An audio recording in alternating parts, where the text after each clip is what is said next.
Hey guys, welcome to Brad's Collection. I'm Brad. I'm Brad's Toy Show. And today we got another interview. This is also from the August 1992 WCW magazine. Vader's on the cover.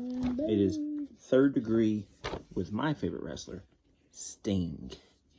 Every moment of every day brings Sting that much closer to July 12th and a showdown with Big Van Vader at Great American Bash. And for the World Heavyweight Champion, time can't move quickly enough. Sting is anxious to exact revenge for what happened on April 12th at the Omni in Atlanta. While defending his title against Vader, Sting went to the top turnbuckle to deliver a flying body press. Vader caught the Stinger in midair and sent the champion sprawling to the mat with the full force of his 445-pound behind the throw. The result was a pair of cracked ribs and 6 weeks on the sidelines for the world champion. While Sting was recuperating, support came from the most unlikely source, Nikita Koloff, who quickly assumed all of Sting's match obligations. That Koloff was ready and willing to help the Stinger was a picture that stood in stark contrast to the brief but brutal feud that took place last year in the wake of Koloff's attack against Sting at Super Brawl 1991. WCW's magazine Cred Peters interviewed Sting just days after Koloff appeared on WCW Saturday Night, named Sting as his favorite wrestler, and pledged his support to the world champion. "I'm starting to wonder whether Sting was born under a bad sign," said Peters. "In 1990, it was the knee. Now it's the ribs. What will it be next year?" But to his credit, Sting doesn't give much credence to those kind of thoughts. His focus right now, his entire focus, is on returning to the ring and settling the score with Vader at the Great American Bash. My first question, Sting, of course, has to do with the ribs. How are you feeling? How are they feeling? They're feeling pretty good, Craig. Fortunately, they were only cracked, not fully broken. I have to credit that to my conditioning, and maybe to a little bit of luck. But the healing is coming along smoothly, and I should be back at 100% in no time. Are you surprised that Vader didn't follow up on his attack immediately? Well, in a way, he did. He went after referee Mike Atkins right away. Since Mike was trying to find out what was wrong, I guess I howled out in pain pretty loudly when it happened, and that's what got him the disqualification. But Vader is sadistic, not stupid. He knows that if he had gone after me after Mike rendered the DQ decision, he might have been facing a lengthy suspension, particularly with K. Allen Frey's emphasis on having officials stick closer to the rule book these days. Vader pulls back at the Omni, and he's able to fight another day. That day, of course, is going to be July 12th at the Great American Bash, and I can't wait to get there. You've often said that Vader can't be hurt, but he can be pinned. He can't be beaten. Does the fact that he hurt you and sidelined you for 6 weeks change your view? Do you want to hurt him now, not just beat him? Without revealing too much of what I have in store for Vader at the Bash, let me just say that there are many ways a man can be hurt. Are you worried that Vader will try and finish the job he started back in April? When I wrestle Vader, I assume he's in there to cripple. That's just the way you have to face him. You have to assume the worst and be ready for it. He's not a finesse wrestler. He's not an aerial wrestler. He's not a scientific technician. What he is, though, is a dangerous, dangerous man, capable of doing more damage to an opponent than just about anyone I can think of. You may not like him at all, but you have to respect the kind of damage he's capable of inflicting. Pack all that meanness into 445 nasty pounds, and there's just no good that can come of it. You were granted a relief of commitment waiver by WCW as official, and? Yes, I was.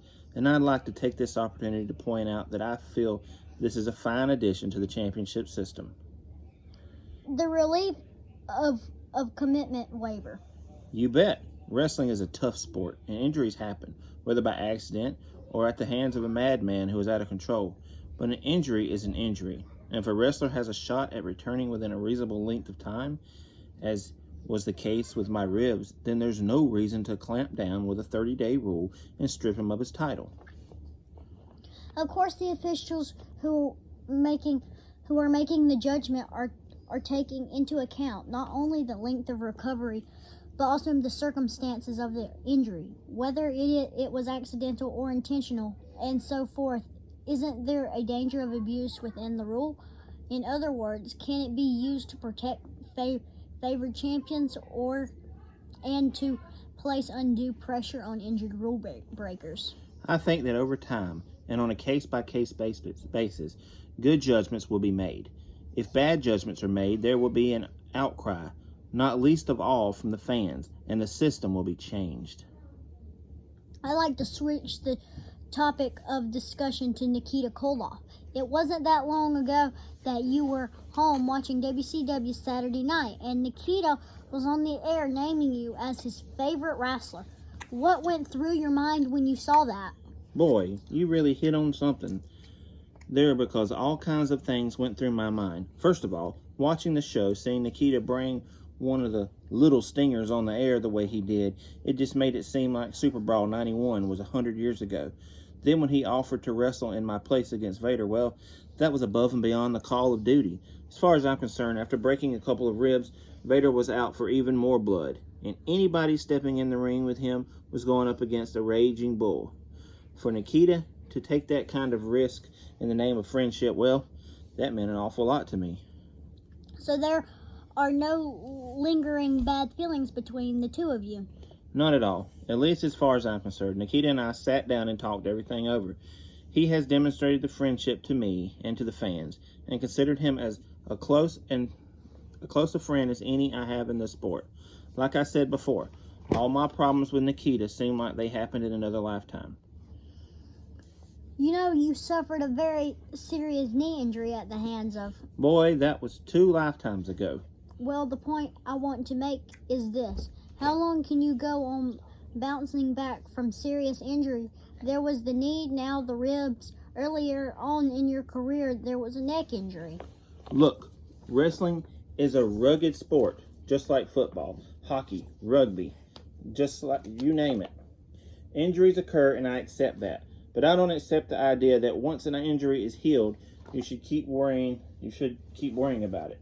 Or that you should wrestle defensively and worry about trying to protect that leg or his arm or whatever. My neck and knee are long healed, and my ribs will be long healed when July 12th rolls around. Anybody who thinks otherwise, well, I invite them to watch the Great American Bash. It's going to be more than just another world title match. It's going to be the beginning of a brand new chapter in the Stinger's career. I promise you that. Ooh! That was the interview of Sting, the Third Degree with Sting, WCW Magazine, August 1992. Thank you guys for watching. See you next time. Bye. Goodbye.